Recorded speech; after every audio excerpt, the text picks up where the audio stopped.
मेरिजान cap के एक अविश्वसनीय पारी का शिकार हुए, ना सिर्फ बल्ले से गेंदबाजी से भी, और भारत को शिकस्त खानी पड़ी।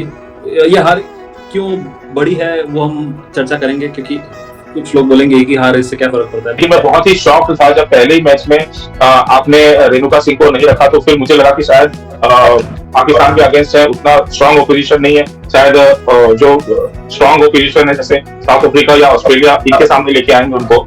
तो पहले 2 मैचेस तो इंडिया आराम से जीत गई, वहां पे कोई दिक्कत नहीं था। चलो ठीक है, आप रेणुका को थोड़ा टाइम दे रहे थे, लेकिन तो साउथ अफ्रीका का मैच था, इतना इंपॉर्टेंट मैच, और हमको पता था कि ऑस्ट्रेलिया को हराना इतना आसान नहीं होगा। तो जो मेन जो आपका मैच आता है वो साउथ अफ्रीका के साथ रहता है, ये आपका जीतना बहुत ही जरूरी हो ये मैच। रेणुका सिंह को इतने बड़े मैच में नहीं रखना, और मतलब इतना इंपॉर्टेंट मैच था, और उनको हमें सबको पता है कि उनको इस हमारे इंडिया के वो बेस्ट स्विंग बॉलर हैं, काफी एक्सपीरियंस हो चुका है उनके पास, और उनको आपने इस मैच में नहीं रखा। और इस मैच में क्रांति गौड़ भी नहीं थी, मतलब आपका जो मेन पेस अटैक है वही नहीं था आपके पास, और आप स्पिनर्स के भरोसे आप ये मैच खेलने आ गए थे। तो एक तो आपका जो प्लेइंग 11 था वही मुझे समझ में आ रहा। हमने जब ओडीआई वर्ल्ड कप था वहां पे भी आपने ब्लंडर किया था, लेकिन बाद में फिर आप सुधरे, आपको समझ आई थी और आप लेके आए थे, बाद में फिर आपने अच्छा करना शुरू किया था। तो यहाँ पे आप स्टार्टिंग से ही क्यों नहीं अच्छा कर, आप समझ रहे हो कि आपके जो मेन प्लेयर्स है उनको आपको प्लेइंग 11 में रखना पड़ेगा, तभी आप जाके आप कोई रिजल्ट लेके आ पाओगे। आप खाली स्पिनर्स के और बैटर्स के भरोसे, आप स्मृति मंदाना कितने मैच में रन बनाएंगी, हर मैच में तो आपको वो रन नहीं बना सकती ना, वो किसी मैच में तो फेल होगी। और अनफॉर्चुनेटली ये हुआ कि इस बड़े मैच में ही वो फेल हो गई, तो बाद में फिर आगे से तो रन बनाने वाला कोई मिला नहीं था। आपको क्या था, आपको बॉलर्स पे डिपेंड करना था। अब आपके पास तो बॉलर्स ही नहीं थे, नंदनी शर्मा थी, लेकिन वो एक नए बॉलर, उनका पहला वर्ल्ड कप है, अगर आप इतना सारा प्रेशर उनके कंधों पे दे देंगे तो वो नहीं झेल पाएगी। इसकी जगह पे आपको एक एक्सपीरियंस प्लेयर चाहिए आपको, जैसे रेणुका सिंह तो आपको चाहिए प्लेइंग 11। जी बिल्कुल, बहुत ही बड़ी बात आपने कही, और आई थिंक आप किसी को भी पूछोगे अगर भारत का इस लाइनअप में बेस्ट पेस बॉलर कौन है, तो क्रांति के साथ, मैं तो इनफैक्ट क्रांति से भी ऊपर रखूंगा रेणुका को, मगर चलिए क्रांति को आपको रखना है तो भी आप रेणुका को तो नहीं ड्रॉप कर सकते, स्पेशली जब आप प्रेमा रावत और नंदनी को खिला रहे हैं, इतना एक्सपीरियंस, वो भी ऐसे वर्ल्ड कप में, तो कहीं ना कहीं चूक हुई है। तो जो मेन मिडिल ऑर्डर की जो कमान है वो हरमनप्रीत और जडेजा के पास है, लेकिन मुझे लग रहा है कि ये दोनों स्टेप अप नहीं कर रहे हैं, जिसकी वजह से हमें काफी नुकसान देखने को मिला इस मैच में।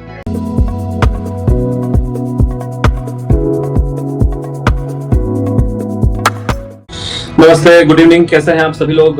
स्वागत है एक और क्रिक वाले का वीकली चर्चा पे, और हम लोग आईसीसी के वुमेन्स T20 वर्ल्ड कप जो ऑलमोस्ट मिडल में आ चुका है उस पे पहुंच गए हैं, तो उसकी चर्चा आज करेंगे।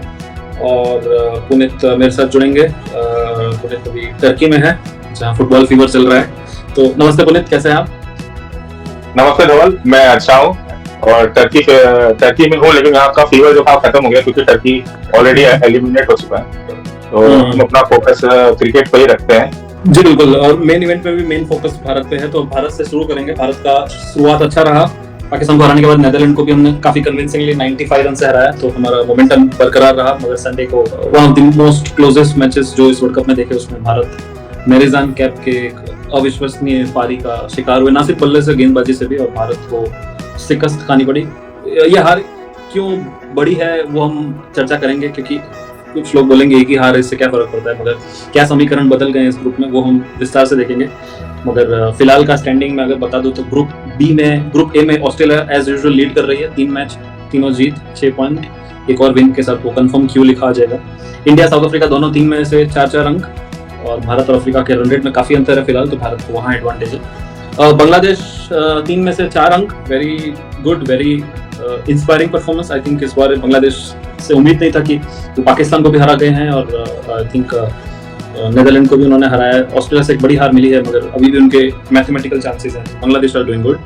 ग्रुप डी में जाऊँ तो इंग्लैंड तीनों के तीनों जीत के, वेस्ट इंडीज तीनों के तीनों जीत के ऑलमोस्ट पोल पोजीशन पे हैं, उनको कम्पीट कर रहे हैं। उनके सामने न्यूजीलैंड का थोड़ा अच्छा वीक रहा, 2 मैच जीते, और श्रीलंका अभी 3 में से 1 मैच जीता है। स्कॉटलैंड और आयरलैंड एलिमिनेट हो गए। तो संक्षिप्त में टेबल जानने के बाद मैं पुनीत आपके पास आऊंगा भारत की स्थिति पर बात करने के लिए, कि एक ही हार के बावजूद क्यों चिंता का विषय है वो आप बताइए, और उस मैच का अगर आपको थोड़ा संक्षिप्त में एनालिसिस बताना हो तो।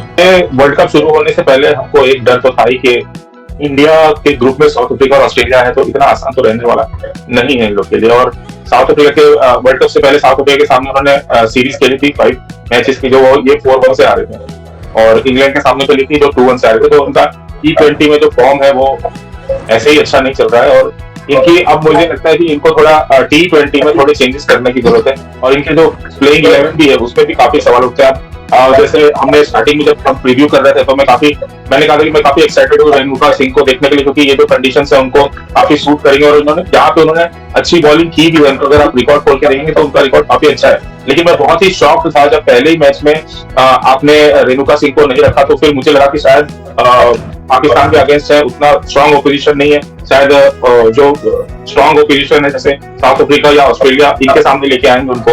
तो पहले 2 मैचेस तो इंडिया आराम से जीत गई, वहां पे कोई दिक्कत नहीं था, चलो ठीक है आप रेणुका को थोड़ा टाइम दे रहे थे। लेकिन जो साउथ अफ्रीका का मैच था इतना इंपॉर्टेंट मैच, और हमको पता था कि ऑस्ट्रेलिया को हराना इतना आसान नहीं होगा, तो जो मेन जो आपका मैच रह जाता है वो साउथ अफ्रीका के साथ रह जाता है, ये आपको जीतना बहुत ही जरूरी हो था ये मैच। और एक टाइम पे शुरुआत भी बहुत अच्छी हुई थी, सैफ शर्मा ने 4 ओवर में 48 रन बनाए थे, लेकिन बाद में जो कोलैप्स हुआ और कोई भी प्लेयर चल नहीं पाया वो एक बात की बात है। लेकिन रेणुका सिंह को इतने बड़े मैच में नहीं रखना, और मतलब इतना इंपॉर्टेंट मैच था, और उनको हमें सबको पता है कि उनको इस हमारे इंडिया के वो बेस्ट स्विंग बॉलर हैं, काफी एक्सपीरियंस हो चुका है उनके पास, और उनको आपने इस मैच में नहीं रखा। और इस मैच में क्रांति गौड़ भी नहीं थी, मतलब आपका जो मेन पेस अटैक है वही नहीं था आपके पास, और आप स्पिनर्स के भरोसे आप ये मैच खेलने आ गए थे। तो एक तो आपका जो प्लेइंग 11 था वही मुझे समझ में आया। हमने जब ओडीआई वर्ल्ड कप था वहां पे भी आपने ब्लंडर किया था, लेकिन बाद में फिर आपको समझ आई थी और आप लेके आए थे, और बाद में फिर आपने अच्छा करना शुरू किया था।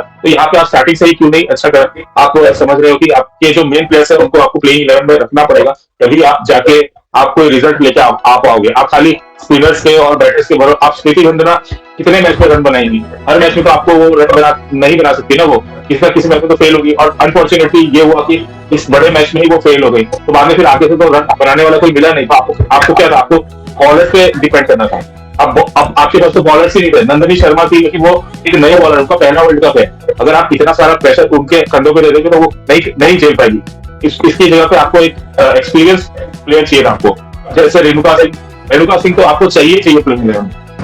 जी बिल्कुल, बहुत ही बड़ी बात आपने कही, और आई थिंक आप किसी को भी पूछोगे अगर भारत का इस लाइनअप में बेस्ट पेस बॉलर कौन है तो वो क्रांति के साथ, मैं तो इनफैक्ट क्रांति से भी ऊपर रखूंगा रेणुका को, मगर चलिए क्रांति को आपको रखना है तो भी आप रेणुका को तो नहीं ड्रॉप कर सकते, स्पेशली जब आप प्रेमा रावत और नंदनी को खिला रहे हैं, इतना इनएक्सपीरियंस, वो भी ऐसे वर्ल्ड कप में, तो कहीं ना कहीं चूक हुई है। मैं एक और इस विषय पे आना चाहूंगा, हमारा मिडल ऑर्डर, आई थिंक हमने फुलमली को एक मैच दिया और बहुत ही हार्श था उनपे कि एक मैच में आपने जज करके उनको ड्रॉप कर दिया। तो आपके 4, 5, 6 में अगर आप देखो तो जेमिमा, हरमनप्रीत और दीप्ति कभी कभार 6 पे आती है, तो आई थिंक 4, 5, 6 पे शायद मैं मान के चल रहा हूँ कि सारी प्रमुख टीम में हमारा सबसे लोएस्ट स्ट्राइक रेट वाला मिडल ऑर्डर होगा। मेरे पास नंबर्स नहीं है बट शायद मेरे पास जितनी जानकारी है वो, तो क्या आप इस मिडल ऑर्डर से सहमत है पुनीत कि ये आपको वो इम्पैक्ट दे सकता है, क्योंकि पूरा प्रेशर ओपनर्स और ऋचा पे है मेरे हिसाब से। हाँ, हरमन अगर अपने फ्लो में खेलेंगी तो अच्छा है, लेकिन हरमन भी आगे मतलब ऐसा लग रहा है कि ओडीआई मैच चल रहा है, वो आके अपना पहला बिल्ड कर रही है, और जब वो थोड़ा खुलना चाहती है वो आउट होकर चली जाती है। जेमिमा का भी ऑलमोस्ट सेम ही चल रहा है, उनको भी मतलब समझ में नहीं आ रहा है कि ये वनडे खेलना है कि T20 खेलना है। तो हमारा अगर मैं जैसे कह रहा हूँ कि स्मृति मंदाना और शेफाली वर्मा के ऊपर जो भी है दारोदार उनके ऊपर ही है, वो दोनों अगर फेल होते जैसे इस मैच में फेल हुए थे तो हमको टोटल रखना बहुत ही मुश्किल हो जा रहा है, क्योंकि यहाँ से कोई कंट्रीब्यूशन नहीं मिल रहा, आपको वनडे टाइप ऑफ फीलिंग्स मिल रही है, और सारा फिर जो प्रेशर है वो लास्ट में ऋचा के ऊपर चला जाता है। मैं दीप्ति और इनकी बात नहीं करूंगा, क्योंकि वो लोग का ज्यादा मेन जो डिपार्टमेंट है T20 में मेरे को लगता है कि वो बॉलिंग का है ना कि बैटिंग का है। बैटिंग में वो लास्ट में आते हैं और अब मेरे को लगता है अपने हिसाब से सही खेल रहे हैं, लेकिन जो मेन मिडिल ऑर्डर की जो कमान है वो हरमनप्रीत और जेमिमा के पास है, लेकिन मुझे लग रहा है कि ये दोनों स्टेप अप नहीं कर रहे हैं, जिसकी वजह से हमें काफी नुकसान देखने को मिला इस मैच में। आई थिंक मैंने बहुत लेट ऑब्जर्व किया ट्रेंड की, उनके पहले 10 बॉल में बिल्कुल इंटेंट ही नहीं होता हिटिंग वाला, तो और यास्टिक का भी सेम ही जोन वाले प्लेयर, अगर मैं उनको भी ऐड कर दूं तो आपका एक्चुअली 3, 4, 5 आपका सेम स्ट्राइक रेट वाले प्लेयर्स है जो 110, 120 के बीच में ही खेलेंगे इनिशियली। तो मेरे को लगता है कि कहीं ना कहीं फुल मली वो हमारे लिए एक यूएसपी हो सकती थी, और एक मैच के बाद ही उनको चेंज कर देना वो भी मेरे को थोड़ा सा हैफर्ड डिसीजन लगा। तो अभी भी ऑल इज नॉट लॉस्ट, उस पे मैं आता हूँ। आई थिंक टीम पे और कंपोजिशन पे हमने बात कर लिया। ऑल इज नॉट लॉस्ट मैं इसलिए बोल रहा हूँ क्योंकि भारत और साउथ अफ्रीका का रन रेट, ऑस्ट्रेलिया हम अज्यूम कर रहे हैं कि ऑस्ट्रेलिया का पाकिस्तान को आज ही हरा देगा तो आई थिंक क्वालिफाई हो जाएगा, तो ऑस्ट्रेलिया पे ज्यादा बात नहीं करेंगे, और उनका रन रेट +4.3 है। और इंडिया का प्लस 2.5 और साउथ अफ्रीका का माइनस 0.5। ऑस्ट्रेलिया का और साउथ अफ्रीका का डिफरेंस ऑलमोस्ट रन वाइज में बोलूँ तो 300 प्लस रन है, तो आई थिंक कभी आप कर ही नहीं पाओगे। तो इंपॉर्टेंट है इंडिया साउथ अफ्रीका।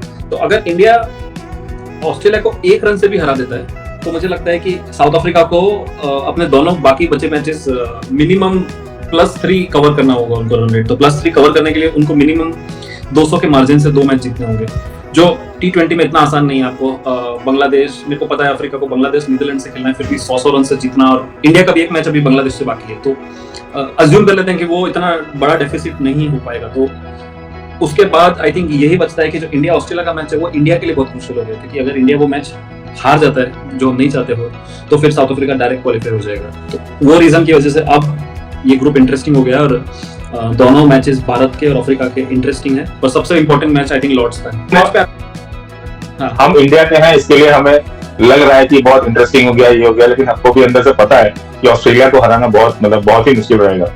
आप मतलब 6 महीने पहले भी हमने देखा, हालांकि ओडीआई हमारा स्ट्रॉन्गेस्ट रूट है स्टिल 330 का चेज नॉकआउट में, वो भी विदाउट स्मृति बिग कंट्रीब्यूशन से।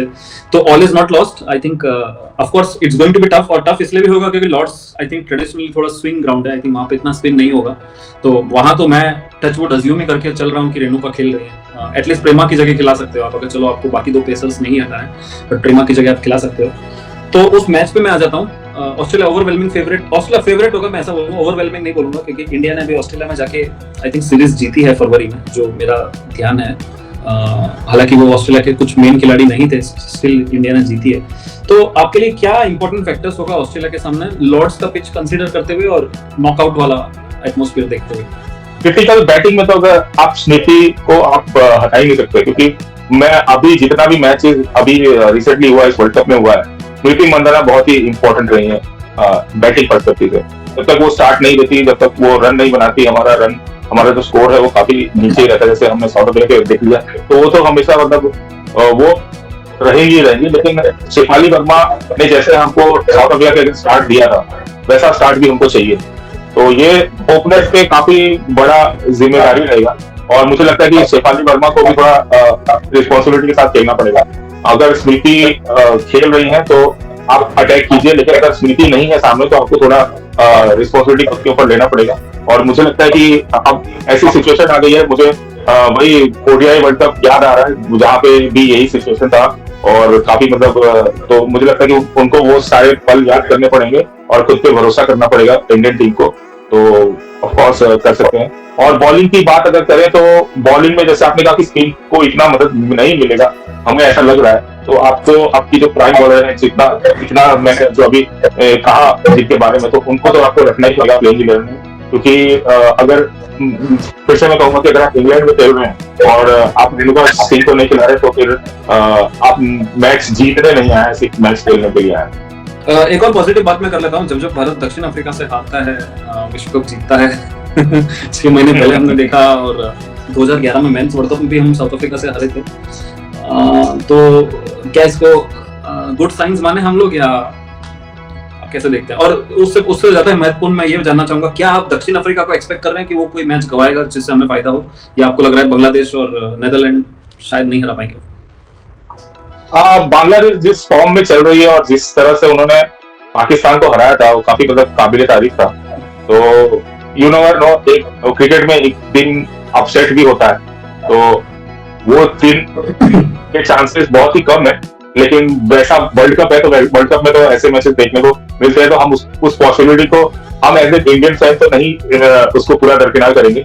लेकिन अगर आप ओवरऑल न्यूट्रली बात करें तो इंडिया अगर ऑस्ट्रेलिया को हराएगी तभी हमारा कुछ हो सकता है, नहीं तो मुझे नहीं लग रहा कि अब हमारे कोई चांसेस बचे हैं। एज्यूमिंग कि इंडिया बांग्लादेश को आराम से हरा लेगी।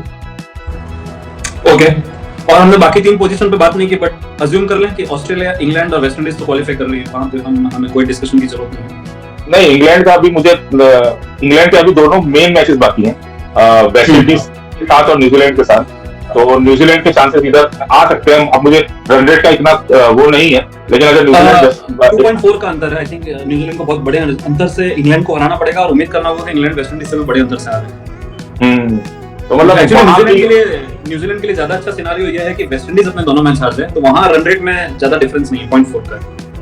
हाँ, तो मतलब वहां पे भी थोड़ा इंटरेस्टिंग सिनेरियो आ गए हैं। और इंग्लैंड के अभी दोनों मतलब बड़े बड़ी टीमों से मैचेस बाकी हैं, तो इतना आसान उधर भी नहीं है। लेकिन इंग्लैंड जैसे खेल रही है, जिस फॉर्म में चल रही है, वो मुझे लग रहा है कि वो आराम से क्वालिफाई कर जाएगी, और वेस्ट इंडीज तो आई थिंक क्वालिफाइड है। ओके, तो इंग्लैंड और न्यूजीलैंड का मैच आप आज रात को ही है, तो बहुत बड़ा मैच होगा, और इंग्लैंड वेस्ट इंडीज भी बड़ा होगा। तो और उसके अलावा England I think West Indies का आयरलैंड से भी बड़ा मैच होगा, क्योंकि वेस्ट इंडीज को जीतना होगा, अज्यूमिंग होगा वो इंग्लैंड को नहीं हरा पाता। तो कुछ अच्छे मैचेस हैं दूसरे ग्रुप के, और हमने ग्रुप ए की तो बात कर ली। इंडिया ऑस्ट्रेलिया मार्की मैच है, उसके अलावा साउथ अफ्रीका बांग्लादेश और इंडिया बांग्लादेश, तो ये सारे मैचेस पे हमारी निगाहें बनी रहेंगी। तो I think all the best अभी भी टीम इंडिया को।